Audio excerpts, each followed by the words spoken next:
IELTS ਦੀ preparation ਦੇ ਨਾਲ ਜਿਹੜੀ ਇੱਕ ਹੋਰ ਚੀਜ਼ ਬੱਚੇ ਦੀ ਪਰਫਾਰਮੈਂਸ ਵਿੱਚ ਕੰਟਰੀਬਿਊਟ ਕਰਦੀ ਹੈ, ਜਾਂ ਮੈਂ ਹੋਰ ਢੰਗ ਨਾਲ ਕਹਾਂ ਕਿ ਜਿਸ ਕਰਕੇ ਬੱਚੇ ਦੇ ਬੈਂਡ ਆ ਸਕਦੇ ਨੇ, ਉਹ ਹੁੰਦਾ ਹੈ ਕਿ ਬੱਚਾ ਆਪਣਾ ਕਿਹੜੇ ਸੈਂਟਰ ਜਾ ਕੇ ਪੇਪਰ ਦਿੰਦਾ ਹੈ। ਵੈਸੇ ਬੀਇੰਗ ਅ ਟੀਚਰ ਮੈਂ ਇਸ ਚੀਜ਼ ਵਿੱਚ ਬਹੁਤਾ ਸਹਿਮਤ ਨਹੀਂ ਹੁੰਦਾ। ਮੇਰਾ ਮੇਨ ਫੋਕਸ ਹੁੰਦਾ ਹੈ ਕਿ ਟੂ ਟੀਚ ਦੈਟ ਮੱਚ ਕਿ ਬੱਚਾ ਜਿੱਥੇ ਵੀ ਪੇਪਰ ਦੇਵੇ ਉਹਦਾ ਬੈਂਡ ਸਕੋਰ ਚੰਗਾ ਆਵੇ। But end of the day ਕਿਤੇ ਨਾ ਕਿਤੇ ਇਹ ਗੱਲਾਂ ਪ੍ਰਚਲਿਤ ਨੇ। So that is a main reason I just want to discuss these things today, ਕਿ ਬੱਚਾ ਐਂਡ ਆਫ ਦਾ ਡੇ ਆਪਣਾ ਇੱਕ ਵਾਈਜ਼ ਡਿਸੀਜ਼ਨ ਲੈ ਸਕੇ। ਪ੍ਰੈਪਰੇਸ਼ਨ ਕਰ ਲਈ, ਗੱਲ ਖਤਮ, ਬਟ ਪੇਪਰ ਕਿਹੜੇ ਸੈਂਟਰ ਜਾ ਕੇ ਦੇਵੇ ਜਿੱਥੇ ਉਹਦੇ ਬੈਂਡ ਆ ਸਕਦੇ ਨੇ। ਸੋ ਅੱਜ ਦੀਆਂ ਜਿੰਨੀਆਂ ਵੀ ਗੱਲਾਂ ਆਪਾਂ ਕਰਾਂਗੇ, that will be to just understand ਕਿ ਇੱਕ ਸੈਂਟਰ ਜਿਹੜੇ ਫॉर ਲੈਟਸ ਸੇ ਜਲੰਧਰ ਜਾਂ ਬਠਿੰਡਾ ਜਾਂ ਮੋਗਾ, ਕੋਈ ਵੀ ਸੈਂਟਰ ਹੋ ਸਕਦਾ ਹੈ, ਠੀਕ ਹੈ, ਕਿਹੜੇ ਸੈਂਟਰ ਬੱਚੇ ਦੇ ਅਗਰ ਲੈਟਸ ਸੇ ਉਹ ਪੇਪਰ ਦਿੰਦੇ ਨੇ ਬੈਂਡ ਆ ਸਕਦੇ ਨੇ, ਐਂਡ ਕਿਹੜੇ ਸੈਂਟਰ ਦੇ ਵਿੱਚ ਉਹਨੂੰ ਥੋੜ੍ਹੀ ਜਿਹੀ ਮੁਸ਼ਕਿਲ ਆ ਸਕਦੀ ਹੈ। ਸੋ ਆਪਾਂ ਇਸ ਚੀਜ਼ ਨੂੰ ਡਿਟੇਲ ਕਰਾਂਗੇ। And end of the video what you will get, ਤੁਹਾਨੂੰ ਇੱਕ ਪ੍ਰੋਪਰ ਇੱਕ list I will try out ਕਿ ਤੁਹਾਨੂੰ ਇੱਕ ਪ੍ਰੋਪਰ ਦੱਸ ਦਿਆਂ 4-5 ਜੋ ਮੇਰੇ ਅਕੋਰਡਿੰਗ ਮੈਨੂੰ ਲੱਗਦਾ ਕਿ ਇੱਥੇ ਇੱਦਾਂ ਦੀ ਚੀਜ਼ਾਂ ਨਹੀਂ ਹੋਣਗੀਆਂ ਜਿਸ ਕਰਕੇ ਬੱਚਿਆਂ ਦੇ ਬੈਂਡ ਸਕੋਰ ਐਂਡ ਉਹਦੀ ਪਰਫਾਰਮੈਂਸ ਜਿਹੜੀ ਉਹ ਵਧੀਆ ਆ ਸਕਦੀ ਹੈ। So I have just noted down 5 things, ਠੀਕ ਹੈ, ਮੈਂ 5 ਪੁਆਇੰਟਸ ਲਿਖੇ ਨੇ ਜਿਹੜਾ ਕਿ ਤੁਹਾਨੂੰ ਹੈਲਪ ਕਰ ਸਕਦੇ ਨੇ to define the centre where you should give your paper. ਠੀਕ ਹੈ, ਪਹਿਲੀ ਗੱਲ, ਮੈਂ ਨਾਮ ਨਹੀਂ ਲਊਂਗਾ ਫਿਲਹਾਲ, ਆਈ ਵਿਲ ਨਾਟ ਟੇਕ ਐਨੀ ਨੇਮ। ਹੋ ਸਕਦਾ ਮੈਂ ਐਂਡ ਵਿੱਚ ਵੀ, ਮੈਂ ਪਹਿਲਾਂ ਹੀ ਕਿਹਾ ਮੈਂ ਐਂਡ ਵਿੱਚ ਨਾਮ ਵੀ ਲੈ ਦਿਆਂ ਸੈਂਟਰਸ ਦਾ, ਬਟ ਪਹਿਲਾਂ ਜਸਟ ਇਹ ਚੀਜ਼ ਸੋਚੋ ਕਿ ਆਪਾਂ ਅਗਰ let's say we have given the full dedication to the preparation of the IELTS, ਅਤੇ ਉਹਦੇ ਵਿੱਚ ਅਸੀਂ ਐਂਡ ਆਫ ਦ ਡੇ ਸਾਡਾ ਜੋ ਰਿਜ਼ਲਟ ਵਧੀਆ ਆ ਜਾਵੇ ਉਹਦੇ ਲਈ ਸਾਨੂੰ ਕਿੱਦਾਂ ਦਾ ਸੈਂਟਰ ਚਾਹੀਦਾ ਹੈ। ਸੋ ਪਹਿਲੀ ਚੀਜ਼, and this does not apply to everybody who is listening to this video, ਇਹ ਮੇਨਲੀ ਪੰਜਾਬ ਦੇ ਬੱਚਿਆਂ ਲਈ ਜ਼ਿਆਦਾ ਪ੍ਰੈਕਟੀਕਲ ਹੋਏਗੀ। ਠੀਕ ਹੈ, ਇਹਨੂੰ ਥੋੜ੍ਹਾ ਜਿਹਾ ਪੰਜਾਬ ਦੇ ਬੱਚੇ ਜ਼ਿਆਦਾ ਰਿਲੇਟ ਕਰ ਪਾਉਣਗੇ। ਅੱਛਾ, ਸਭ ਤੋਂ ਪਹਿਲੀ ਗੱਲ ਜੋ ਤੁਹਾਨੂੰ ਹਮੇਸ਼ਾ ਧਿਆਨ ਰੱਖਣਾ ਚਾਹੀਦਾ ਹੈ while deciding your centre, let's say ਤੁਹਾਡਾ ਘਰ ਕਿਤੇ ਵੀ ਹੈ, ਤੁਹਾਡਾ ਘਰ ਜਿਹੜਾ ਤੁਹਾਡੇ ਸੈਂਟਰ ਤੋਂ ਜਿੱਥੇ ਤੁਸੀਂ ਪੇਪਰ ਦੇਣਾ ਚਾਹੁੰਦੇ ਹੋ ਉਹ ਤੁਹਾਡੇ 2 ਘੰਟੇ ਦੀ ਦੂਰੀ ਤੋਂ ਪਹਿਲਾਂ ਹੋਣਾ ਚਾਹੀਦਾ। ਤੁਹਾਡਾ ਸੈਂਟਰ ਜ਼ਿਆਦਾ ਦੂਰ ਨਹੀਂ ਹੋਣਾ ਚਾਹੀਦਾ। ਫੋਰ ਐਗਜ਼ਾਮਪਲ ਲੈਟਸ ਸੇ ਅਗਰ ਮੈਂ ਕਹਾਂ ਕਿ ਅਗਰ ਸਮਬਡੀ ਇਜ਼ ਫਰੋਮ ਉਹ ਜੀ ਮੋਹਾਲੀ ਤੋਂ ਹੈ, ਠੀਕ ਹੈ, ਜਾਂ ਬਠਿੰਡਿਓਂ ਹੈ, ਉਹਨੂੰ ਕਦੇ ਵੀ ਪੇਪਰ ਤਰਨ ਨਹੀਂ ਫਿਲ ਕਰਨਾ ਚਾਹੀਦਾ, ਬਿਕੋਜ਼ ਉਹ ਬਿਲਕੁਲ ਆਪੋਜ਼ਿਟ ਥਾਂ 'ਤੇ ਹੈ। ਠੀਕ ਹੈ, that is very far away from your home.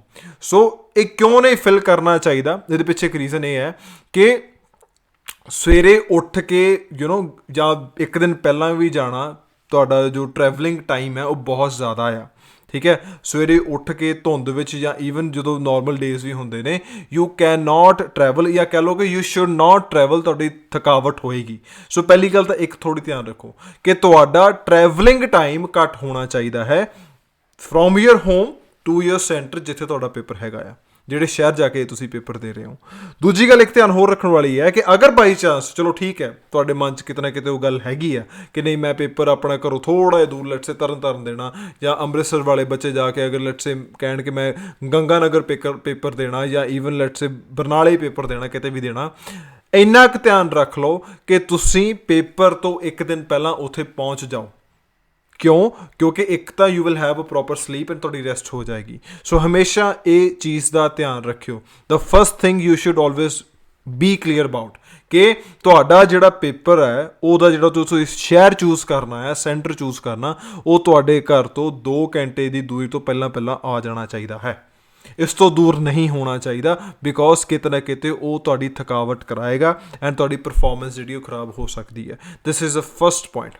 Second point ਜੋ ਤੁਹਾਨੂੰ ਧਿਆਨ ਰੱਖਣਾ ਚਾਹੀਦਾ ਹੈ, ਕਦੀ ਵੀ ਉਹ ਸੈਂਟਰ ਪੇਪਰ ਨਾ ਦਿਓ ਜਿਹੜੇ ਕਿ ਬਹੁਤ ਪੁਰਾਣੇ ਅਤੇ ਐਸਟੈਬਲਿਸ਼ਡ ਸੈਂਟਰ ਨੇ। ਬਹੁਤ ਪੁਰਾਣੇ ਐਂਡ ਐਸਟੈਬਲਿਸ਼ ਸੈਂਟਰ ਕਿਹੜੇ ਨੇ? ਫੋਰ ਐਗਜ਼ਾਮਪਲ ਲੁਧਿਆਣਾ ਬਹੁਤ ਪੁਰਾਣਾ ਸੈਂਟਰ ਹੈ, ਬਹੁਤ ਸਾ ਟਾਈਮ ਦਾ ਪੇਪਰ ਚੱਲ ਰਿਹਾ। ਜਲੰਧਰ ਬਹੁਤ ਪੁਰਾਣਾ ਸੈਂਟਰ ਹੈ, ਠੀਕ ਹੈ।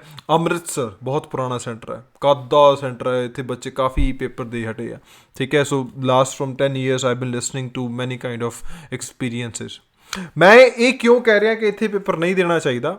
ਆਈ ਐਮ ਨਾਟ ਬਾਇਸਡ, ਜਾਂ ਮੈਂ ਇਹ ਨਹੀਂ ਕਹਿ ਰਿਹਾ ਕਿ ਉੱਥੇ ਦਿਓ ਤਾਂ ਇੱਦਾਂ ਹੋ ਜਾਊਗਾ। ਮੈਂ ਇਸ ਕਰਕੇ ਕਹਿ ਰਿਹਾ ਬਿਕੋਜ਼ ਦੇ ਆਰ ਲਿਟਰਲੀ ਵੈਰੀ ਪੋਪੂਲਰ। ਹੁਣ ਪੋਪੂਲੈਰਿਟੀ ਹੋਣ ਕਰਕੇ ਜਾਂ ਬੱਚਿਆਂ ਵਿੱਚ ਨਹੀਂ ਉਹ ਜੋ ਇੱਕ ਚੀਜ਼ ਹੋਣ ਕਰਕੇ ਹਰ ਬੱਚਾ ਇਹਨਾਂ ਸ਼ਹਿਰਾਂ ਵੱਲ ਅਟਰੈਕਟ ਹੁੰਦਾ ਆ ਪੇਪਰ ਦੇਣ ਲਈ। ਸੋ ਲੈਟਸ ਸੇ ਅਗਰ ਕੋਈ ਕਿਸੇ ਇੱਕ ਨਾਰਮਲ ਤੁਸੀਂ ਕਲਾਸ ਵਿੱਚ ਪੇਪਰ ਦੇਣਾ ਹੋਵੇ, ਠੀਕ ਹੈ, ਕਲਾਸ ਦਾ ਇੱਕ ਡੈਕੋਰਮ ਹੁੰਦਾ, ਕਲਾਸ ਦਾ ਇੱਕ ਡਿਸਿਪਲਿਨ ਹੁੰਦਾ, ਜੋ ਕਿ ਭੰਗ ਹੋ ਜਾਂਦਾ ਜਦੋਂ ਪ੍ਰੋਪਰ ਉੱਥੇ ਭੀੜ ਪਹੁੰਚੀ ਹੋਵੇ, ਠੀਕ ਹੈ। ਅਗਰ ਕਿਸੇ ਸੈਂਟਰ ਵਿੱਚ, ਠੀਕ ਹੈ, ਜ਼ਿਆਦਾ ਬੱਚੇ ਪੇਪਰ ਦੇ ਰਹੇ ਨੇ ਤਾਂ ਉੱਥੋਂ ਦਾ ਜੋ ਇੱਕ এনवायरमेंट ਹੋਏਗਾ ਉਹ ਬਹੁਤ ਡਿਸਟਰਬਿੰਗ ਹੋਏਗਾ, ਠੀਕ ਹੈ, ਬੱਚੇ ਤੰਗ ਕਰਨਗੇ, ਠੀਕ ਹੈ, ਜਾਂ ਈਵਨ ਇਨਵਿਜੀਲੇਟਰਸ ਜਿਹੜੇ ਹੁੰਦੇ ਨੇ ਉਹਨਾਂ ਦੇ ਵੀ ਮਾਈਂਡ 'ਚ ਹੋਏਗਾ ਵੀ ਕਰਾਊਡ ਬਹੁਤ ਜ਼ਿਆਦਾ ਹੈ, so they will also feel that kind of ਇੱਕ ਨਰਵਸਨੈਸ ਹੋਏਗੀ ਉਹਨਾਂ ਦੇ ਫੇਸਿਸ 'ਤੇ। ਉਹਦੇ ਨਾਲ ਹੁੰਦਾ ਕੀ ਹੈ ਕਿ ਜੋ ਇੱਕ ਪੋਜ਼ੀਟਿਵ এনवायरमेंट ਹੁੰਦਾ ਨਾ ਇੱਕ ਨਾਰਮਲ ਪੇਪਰ ਦੇਣ ਦਾ, ਹੁਣ ਤੁਹਾਡਾ ਜੋ ਆਇਲਸ ਦਾ ਪੇਪਰ ਹੈ ਤੁਸੀਂ ਪ੍ਰੈਪਰੇਸ਼ਨ ਇੱਕ ਢੰਗ ਨਾਲ ਕੀਤੀ ਹੈ, ਤੁਹਾਨੂੰ ਪ੍ਰੋਪਰ ਮਾਈਂਡਸੈਟ ਚਾਹੀਦਾ ਤੁਹਾਡਾ ਟੂ ਗਿਵ ਦੈਟ ਪੇਪਰ। ਹੁਣ ਅਗਰ ਪ੍ਰੋਪਰ ਮਾਈਂਡਸੈਟ ਹੀ ਤੁਹਾਨੂੰ ਨਾ ਮਿਲਿਆ, ਠੀਕ ਹੈ, ਤੁਹਾਨੂੰ ਕੋਈ ਤੰਗ ਹੀ ਕਰ ਰਿਹਾ, ਮੈਨੂੰ ਆਹ ਆਨਸਰ ਦੱਸ ਦੇ, ਮੈਨੂੰ ਫਲਾਨਾ ਆਨਸਰ ਦੱਸ ਦੇ, ਠੀਕ ਹੈ, ਤੁਹਾਨੂੰ ਪਿੱਛੇੋਂ ਕੋਈ ਤੰਗ ਕਰ ਰਿਹਾ, ਤੁਹਾਨੂੰ ਮੋਹਰਿਓਂ ਕੋਈ ਤੰਗ ਕਰ ਰਿਹਾ, ਤੁਹਾਡੇ ਇਨਵਿਜੀਲੇਟਰ ਤੁਹਾਡੇ ਸਿਰ 'ਤੇ ਆ ਕੇ ਚੜੇ ਹੋਏ ਆ, they are literally shouting at somebody and ਤੁਸੀਂ ਆਪਣਾ ਫੋਕਸ ਨਹੀਂ ਬਣਾ ਪਾ ਰਹੇ ਹੋ, ਅਤੇ ਤੁਹਾਡਾ ਪੇਪਰ ਖਰਾਬ ਹੋਊਗਾ, which you must consider before even filling the paper, ਕਿ ਮੈਂ ਪੇਪਰ ਅਗਰ ਦੇਣਾ ਆ ਅਤੇ ਮੈਂ ਕੁਛ ਐਸੇ ਸੈਂਟਰ ਪੇਪਰ ਦੇਵਾਂ ਜਿਹੜਾ ਕਿ ਬਹੁਤਾ ਫੇਮਸ ਨਹੀਂ ਹੈਗਾ, ਠੀਕ ਹੈ। ਸੋ ਇਹ ਥੋੜ੍ਹਾ ਧਿਆਨ ਰੱਖਿਓ, you must stay far away from the centres like Jalandhar, from the centres like Bathinda, ਜਾਂ from the centres like Chandigarh, ਜਾਂ even centres like Ludhiana and Amritsar. ਮੇਰੇ ਅਕੋਰਡਿੰਗ ਜੋ ਮੇਰਾ ਮੰਨਣਾ ਹੈ, ਇਹਨਾਂ ਸੈਂਟਰਸ ਦੇ ਵਿੱਚ ਬਹੁਤ ਭੀੜ ਹੁੰਦੀ ਹੈ ਜਦੋਂ ਪੇਪਰ ਦਿੰਦੇ ਨੇ, ਐਂਡ ਉਹ ਭੀੜ ਨੂੰ ਕੰਟਰੋਲ ਕਰਨ ਲੱਗੇ there is kind of disturbance and hustle bustle, and ਇੱਕ ਨਾਰਮਲ ਬੱਚਾ ਜਿਹਨੇ ਕਿ ਪੂਰੀ ਡੈਡੀਕੇਸ਼ਨ ਦੇ ਨਾਲ ਆਪਣਾ ਪੇਪਰ ਤਿਆਰ ਕੀਤਾ ਹੁੰਦਾ, ਉਹਦੀ ਜੋ ਇੱਕ ਪੇਪਰ ਜਦੋਂ ਕਰਦਾ ਉਹ ਡਿਸਟਰਬ ਆਪਣੇ ਆਪ ਨੂੰ ਫੀਲ ਕਰਦਾ, ਐਂਡ ਉਹਦਾ ਪੇਪਰ ਲਿਟਰਲੀ ਖਰਾਬ ਹੋ ਸਕਦਾ ਹੈ। ਇਹ ਦੂਜੀ ਚੀਜ਼ ਜਿਹੜੀ ਤੁਹਾਨੂੰ ਧਿਆਨ ਰੱਖਣੀ ਚਾਹੀਦੀ ਹੈ ਕਿ ਤੁਹਾਨੂੰ ਬਹੁਤੇ ਫੇਮਸ ਸੈਂਟਰ ਪੇਪਰ ਨਹੀਂ ਦੇਣਾ ਚਾਹੀਦਾ ਹੈ, ਠੀਕ ਹੈ। ਅੱਛਾ, ਨਾਓ ਦ ਥਰਡ ਥਿੰਗ ਜੋ ਤੁਹਾਨੂੰ ਹੋਰ ਇੱਕ ਧਿਆਨ ਰੱਖਣੀ ਚਾਹੀਦੀ ਹੈ ਜਦੋਂ ਵੀ ਪੇਪਰ ਦੇਣਾ, ਹੁਣ ਦੇਖੋ ਜਿਹੜੇ ਤਾਂ ਹੈਗੇ ਐਸਟੈਬਲਿਸ਼ਡ ਸੈਂਟਰਸ ਉਹਨਾਂ ਵਿੱਚ ਮਹੀਨੇ ਵਿੱਚ 4 ਵਾਰੀ ਪੇਪਰ ਹੁੰਦਾ, ਠੀਕ ਹੈ, ਮੋਸਟਲੀ 4 ਡੇਟਸ ਹੁੰਦੀਆਂ ਨੇ ਪੇਪਰ ਦੀਆਂ, ਠੀਕ ਹੈ, ਐਂਡ ਉਹ ਤੁਹਾਨੂੰ ਪ੍ਰੋਪਰ ਵੈਬਸਾਈਟ 'ਤੇ ਮਿਲ ਜਾਏਗੀ IDP, ਜਾਂ ਈਵਨ ਤੁਸੀਂ ਜਿੱਥੋਂ ਪੇਪਰ ਫਿਲ ਕਰ ਸਕਦੇ ਹੋ ਉਹਨਾਂ ਨੂੰ ਪੁੱਛ ਲਓ ਕਿ ਇਹ ਸੈਂਟਰ ਟੋਟਲ ਕਿੰਨੇ ਪੇਪਰ ਨੇ, 4 ਪੇਪਰ ਨੇ ਮਹੀਨੇ ਦੇ, ਕਿ 3 ਪੇਪਰ ਨੇ, ਕਿ 2 ਪੇਪਰ ਨੇ, ਕਿ ਕਿੰਨੇ ਪੇਪਰ ਨੇ, ਠੀਕ ਹੈ। ਸੋ ਹਮੇਸ਼ਾ ਧਿਆਨ ਰੱਖੋ ਜਿਹੜੇ ਪੇਪਰ ਮਤਲਬ ਸੈਂਟਰ ਵਿੱਚ 4 ਪੇਪਰ ਹੋ ਰਹੇ ਨੇ ਮਹੀਨੇ ਦੇ, ਠੀਕ ਹੈ, 4 ਪੇਪਰ ਹੋ ਰਹੇ ਨੇ, ਬੈਕ ਟੂ ਬੈਕ ਹੋ ਰਹੇ ਨੇ, you must not give paper over there, ਤੁਹਾਨੂੰ ਉੱਥੇ ਪੇਪਰ ਨਹੀਂ ਦੇਣਾ ਚਾਹੀਦਾ। ਸਿਰਫ ਉਸ ਸੈਂਟਰ ਪੇਪਰ ਦਿਓ ਜਿੱਥੇ 2 ਪੇਪਰ ਹੁੰਦੇ ਨੇ ਮਹੀਨੇ ਦੇ, ਠੀਕ ਹੈ। ਫੋਰ ਐਗਜ਼ਾਮਪਲ ਹੁਸ਼ਿਆਰਪੁਰ 2 ਪੇਪਰ ਹੁੰਦੇ ਨੇ, ਠੀਕ ਹੈ। ਈਵਨ ਨਵਾਂ ਸ਼ਹਿਰ ਇਜ਼ ਆਲਸੋ ਗੁੱਡ ਪੁਆਇੰਟ ਅਗਰ ਕਰਨੀ ਹੋਵੇ ਗੱਲ, ਠੀਕ ਹੈ। Kapurthala is a very good centre, ਠੀਕ ਹੈ। ਸੋ ਇਹ 3 ਸੈਂਟਰ ਮੈਂ ਤੁਹਾਨੂੰ ਇੱਕ ਜੋ ਮੈਨੂੰ ਲੱਗਦਾ ਹੈ ਕਿ ਇੱਥੇ ਇੱਕ ਰਸ਼ ਘੱਟ ਹੈ, ਪੇਪਰ ਘੱਟ ਫਰੀਕੁਐਂਟ ਹੁੰਦੇ ਨੇ, ਐਂਡ ਐਂਡ ਆਫ ਦਾ ਡੇ ਇੰਨੀ ਹਸਲ ਬਸਲ ਨਹੀਂ ਹੁੰਦੀ। ਸੋ ਇੱਕ ਇਹ ਥਰਡ ਪੁਆਇੰਟ ਹਮੇਸ਼ਾ ਧਿਆਨ ਰੱਖਿਓ ਕਿ ਪੇਪਰ ਤੁਸੀਂ ਉੱਥੇ ਦੇਣਾ ਜਿੱਥੇ ਟੋਟਲ ਮੰਥ ਵਿੱਚ 4 ਪੇਪਰ ਨਾ ਹੁੰਦੇ ਹੋਣ, 2 ਪੇਪਰ ਹੁੰਦੇ ਹੋਣ, that wood be very good, ਠੀਕ ਹੈ। ਉਹਦੇ ਨਾਲ ਕੀ ਹੋਏਗਾ, ਉਹ ਚੀਜ਼ ਤੁਹਾਨੂੰ ਇੱਕ ਸੌਖਾ ਕਰੇਗੀ just to have that kind of balance to give the paper, ਠੀਕ ਹੈ। ਸੋ ਇਹ ਥੋੜ੍ਹਾ ਜਿਹਾ ਇੱਕ ਹੋਰ ਧਿਆਨ ਰੱਖਿਓ, that is a third point, ਠੀਕ ਹੈ। ਅੱਛਾ, ਹੁਣ ਆ ਗਈ 4th ਪੁਆਇੰਟ ਜਿਹੜਾ ਤੁਹਾਨੂੰ ਧਿਆਨ ਰੱਖਣਾ ਚਾਹੀਦਾ ਹੋਰ। ਤੁਸੀਂ ਇੱਕ ਚੀਜ਼ ਇਹ ਹੋਰ ਦੇਖੋ, and this is specific for the academic students, not for the GT। Academic ਵਾਲੇ ਬੱਚਿਆਂ ਨੂੰ ਇਹ ਧਿਆਨ ਰੱਖਣਾ ਚਾਹੀਦਾ ਕਿ ਤੁਸੀਂ ਕਦੇ ਵੀ ਪੇਪਰ ਜਾਂ ਟਰਾਈ ਕਰੋ, you should not give your paper with the general IELTS student paper, ਠੀਕ ਹੈ। ਜਿਸ ਦਿਨ GT ਦਾ ਪੇਪਰ ਹੈ ਉਸ ਦਿਨ ਤੁਹਾਨੂੰ ਨਹੀਂ ਦੇਣਾ ਚਾਹੀਦਾ ਤੁਹਾਡਾ ਪੇਪਰ, ਤੁਹਾਨੂੰ ਉਦੋਂ ਦੇਣਾ ਚਾਹੀਦਾ ਜਦੋਂ ਸੋਲੀ ਪੇਪਰ ਜਿਹੜਾ ਆ ਉਹ ਅਕੈਡਮਿਕ ਦਾ ਹੀ ਹੋਵੇ। ਉਹਦੇ ਵਿੱਚ ਰੀਜ਼ਨ ਇਹ ਹੈ ਕਿ ਹੁੰਦਾ ਕੀ ਹੈ ਕਿ ਅਕੈਡਮਿਕ ਪੇਪਰ ਵਾਲੇ ਦਿਨ ਬੱਚੇ ਹੋਰ ਵੱਧ ਜਾਂਦੇ ਨੇ, ਦ ਸਟਰੈਂਥ ਇਨਕਰੀਜ਼ਿਸ, ਠੀਕ ਹੈ, and it creates a kind of burden, ਠੀਕ ਹੈ। ਉਹਨਾਂ ਦੀ ਠੀਕ ਹੈ, ਉਹਨਾਂ ਦੀ ਲਿਸਨਿੰਗ ਐਂਡ ਰੀਡਿੰਗ ਸੇਮ ਹੁੰਦੀ ਹੈ, ਲਿਸਨਿੰਗ ਸੇਮ ਹੁੰਦੀ ਹੈ, ਠੀਕ ਹੈ, ਸਪੀਕਿੰਗ ਸੇਮ ਹੁੰਦੀ ਹੈ, but reading and writing they are different from the academic, ਪਰ ਪੇਪਰ ਤਾਂ ਉਹਨਾਂ ਦਾ ਸੇਮ ਹਾਲ ਵਿੱਚ ਹੀ ਹੁੰਦਾ ਨਾ, ਠੀਕ ਹੈ। So that kind of thing ਜਿੱਥੇ they are just sitting next to you, ਉੱਥੇ ਤੁਹਾਨੂੰ ਇੱਕ ਤਰ੍ਹਾਂ ਦੇ ਨਾਲ ਹੋਰ ਇੱਕ ਥੋੜ੍ਹਾ ਜਿਹਾ ਪ੍ਰੈਸ਼ਰ ਫੀਲ ਹੋਏਗਾ ਬਾਈ ਲੁਕਿੰਗ ਹੇਅਰ ਐਂਡ ਦੇਅਰ ਕਿ ਇੰਨੇ ਜ਼ਿਆਦਾ ਲੋਕ, ਠੀਕ ਹੈ। ਸੋ ਇਹ ਥੋੜ੍ਹਾ ਜਿਹਾ ਧਿਆਨ ਰੱਖਿਓ ਕਿ you should prefer giving your paper ਜਿੱਦਣ ਅਕੈਡਮਿਕ ਦਾ ਹੀ ਪੇਪਰ ਹੈ, ਠੀਕ ਹੈ, GT ਦਾ ਪੇਪਰ ਨਹੀਂ ਹੈਗਾ, ਠੀਕ ਹੈ। ਐਂਡ ਮੈਨੂੰ ਇੰਨਾ ਪਤਾ ਕਿ ਛੋਟੇ ਸੈਂਟਰਸ ਦੇ ਵਿੱਚ ਮੰਥ ਵਿੱਚ ਇੱਕ ਵਾਰ ਹੀ ਇੱਦਾਂ ਦੀ ਡੇਟ ਆਏਗੀ ਜਦੋਂ ਕਿ ਅਕੈਡਮਿਕ ਦਾ ਪੇਪਰ ਹੀ ਸਿਰਫ ਹੋਏਗਾ। ਸੋ ਇਹਨੂੰ ਥੋੜ੍ਹਾ ਜਿਹਾ ਧਿਆਨ ਰੱਖਿਓ, ਇਹ ਬਹੁਤ ਇੰਪੋਰਟੈਂਟ ਚੀਜ਼ ਹੈਗੀ ਆ, ਠੀਕ ਹੈ। ਅੱਛਾ, ਹੁਣ ਇਹ ਸਾਰੀਆਂ ਆਪਾਂ ਗੱਲਾਂ ਕਰ ਲਈਆਂ, ਠੀਕ ਹੈ, ਦਿਸ ਵੀ ਹੈਵ ਆਲ ਡਨ। ਹੁਣ ਤੁਹਾਨੂੰ ਇੱਕ ਹੋਰ ਦਿਮਾਗ ਲਾਉਣਾ ਚਾਹੀਦਾ, ਜਿਹੜੀ ਕਿ ਬੜੀ ਇੱਕ ਕਲੀਅਰ ਜੀ ਗੱਲ ਹੈ ਕਿ ਲੈਟਸ ਸੇ ਤੁਹਾਡਾ ਜਿਹੜਾ ਸੈਂਟਰ ਹੈ ਨਾ, ਉਹ ਤੁਹਾਡੇ ਤੋਂ ਇੰਨਾ ਦੂਰ ਨਾ ਹੋਵੇ, ਮਤਲਬ ਕਿ ਤੁਹਾਨੂੰ ਦਰਿਆ ਟੱਪਣਾ ਪਵੇ। ਕਹਿਣ ਦਾ ਮੋਟਿਵ ਕੀ ਆ, ਜਿੱਦਾਂ let's say if somebody is living in Jalandhar, ਠੀਕ ਹੈ, ਅਤੇ ਉਹਨੂੰ ਬਿਆਸ ਟੱਪ ਕੇ ਪੇਪਰ ਨਹੀਂ ਦੇਣਾ ਚਾਹੀਦਾ, ਜਾਂ ਇੱਧਰ ਸਤਲੁਜ ਟੱਪ ਕੇ ਪੇਪਰ ਨਹੀਂ ਦੇਣਾ ਚਾਹੀਦਾ। Nothing superstitious in that. Just ਇੰਨੀ ਗੱਲ ਹੁੰਦੀ ਹੈ ਕਿ ਅਗਰ ਬਾਈ ਚਾਂਸ ਕਿਤੇ ਸਵੇਰੇ ਜਾਂਦੇ ਜਾਂ ਇੱਕ ਰਾਤ ਜਾਂਦੇ ਪਹਿਲਾਂ ਟ੍ਰੈਫਿਕ ਜੈਮ ਲੱਗ ਜਾਵੇ, ਠੀਕ ਹੈ, ਜਾਂ ਕਿਤੇ ਨਾ ਕਿਤੇ ਕੋਈ ਨਾ ਕੋਈ ਕਿਸੇ ਕਾਰਨ ਸੜਕਾਂ ਬਲੌਕ ਹੋ ਜਾਣ, ਜਾਂ ਕੋਈ ਨਾ ਕੋਈ ਕਰਕੇ ਤੁਹਾਡਾ ਐਕਸੀਡੈਂਟ ਐਸਾ ਕਿਸੇ ਦਾ ਹੋਇਆ ਹੋਵੇ ਐਂਡ ਤੁਸੀਂ ਸਾਰਾ ਜਾਮ ਸਾਰੀ ਰਾਤ ਸਵੇਰੇ ਲੱਗਾ ਹੋਵੇ, ਤਾਂ ਤੁਸੀਂ ਲੇਟ ਪਹੁੰਚੋਗੇ, ਠੀਕ ਹੈ।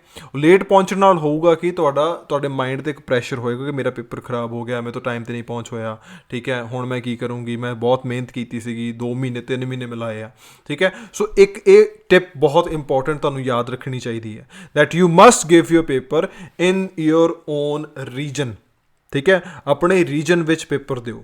ਜਾਂ ਅਗਰ ਰੀਜਨ ਤੋਂ ਬਾਹਰ ਜਾਣਾ ਅਤੇ ਤੁਹਾਡੇ ਅਗਰ ਰਿਸ਼ਤੇਦਾਰੀ ਹੈਗੀ ਉਸ ਪਾਸੇ, ਅਤੇ ਉੱਥੇ ਜਾ ਕੇ ਪਹਿਲਾਂ 5-6 ਦਿਨ ਪਹਿਲਾਂ ਸਟੇ ਕਰ ਲਓ, stay there with them, and ਉਸ ਤੋਂ ਬਾਅਦ ਫਿਰ ਆਪਣਾ ਪੇਪਰ ਉੱਥੇ ਜਾ ਕੇ ਦਿਓ, ਠੀਕ ਹੈ। ਸੋ ਇਹ ਬਹੁਤ ਇੰਪੋਰਟੈਂਟ ਹੈ, ਠੀਕ ਹੈ।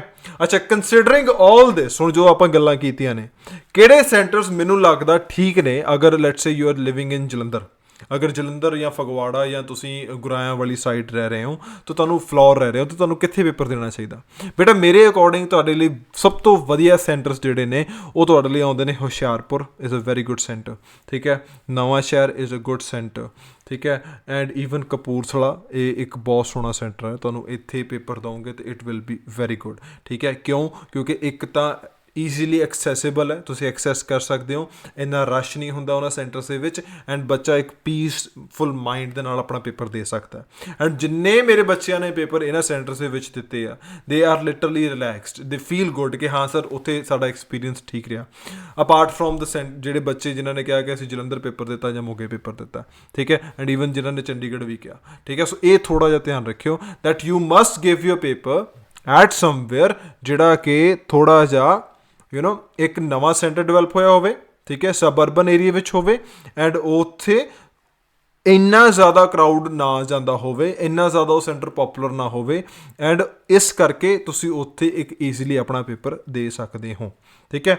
ਐਂਡ ਆਫ ਦਾ ਡੇ ਮੈਂ ਫਿਰ ਉਹੀ ਗੱਲ ਕਰਦਾ ਜੋ ਅੱਜ ਆਪਾਂ ਗੱਲ ਕੀਤੀ ਹੈ, these things are important only ਅਗਰ ਤੁਹਾਡੀ ਚੰਗੀ ਪ੍ਰੈਪਰੇਸ਼ਨ ਹੈ, ਠੀਕ ਹੈ। So preparation must be given the first priority rather than thinking about ਵੀ ਕਿਹੜੇ ਪੇਪਰ ਜਾ ਕੇ ਕਿਹੜੇ ਸੈਂਟਰ ਜਾ ਕੇ ਪੇਪਰ ਦੇਣਾ, ਕਿਉਂਕਿ ਸੈਂਟਰ ਸੋਚਣਾ ਐਂਡ ਉੱਥੇ ਜਾ ਕੇ ਪੇਪਰ ਦੇਣਾ ਉਹ ਬਾਅਦ ਦੀਆਂ ਗੱਲਾਂ ਨੇ, ਠੀਕ ਹੈ।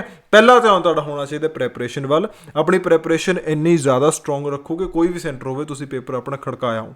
ਹਾਂ, ਬਟ ਅਗਰ ਕਿਤੇ ਨਾ ਕਿਤੇ ਤੁਹਾਡੇ ਮਨ 'ਚ ਇੱਕ ਡਰ ਹੈ, then you can have this kind of strategy, and ਇਹਦੇ ਨਾਲ ਤੁਹਾਡਾ ਲਿਟਰਲੀ ਤੁਹਾਡੀ ਜਿਹੜੀ ਪਰਫੋਰਮੈਂਸ ਹੈ ਉਹ ਵਧੀਆ ਰਹੇਗੀ। ਇਹ ਗੱਲ ਸਹੀ ਹੈ, ਠੀਕ ਹੈ। ਸੋ ਆਈ ਹੋਪ ਤੁਹਾਨੂੰ ਚੰਗਾ ਲੱਗਾ ਹੋਏਗਾ ਅੱਜ ਦੀਆਂ ਗੱਲਾਂ ਬਾਤਾਂ, ਐਂਡ ਤੁਸੀਂ ਇਹਨਾਂ ਗੱਲਾਂ ਨੂੰ ਸੁਣ ਕੇ ਥੋੜ੍ਹਾ ਬਹੁਤਾ ਆਪਣੇ ਆਪ 'ਤੇ ਇੰਬਾਈਬ ਕਰੋਗੇ, ਐਂਡ ਕਿਤੇ ਨਾ ਕਿਤੇ ਤੁਹਾਡੀ ਪਰਫੋਰਮੈਂਸ ਨੂੰ ਥੋੜ੍ਹਾ ਬਹੁਤਾ ਵਧੀਆ ਵੀ ਕਰਨਗੀਆਂ। So thank you everybody, thank you.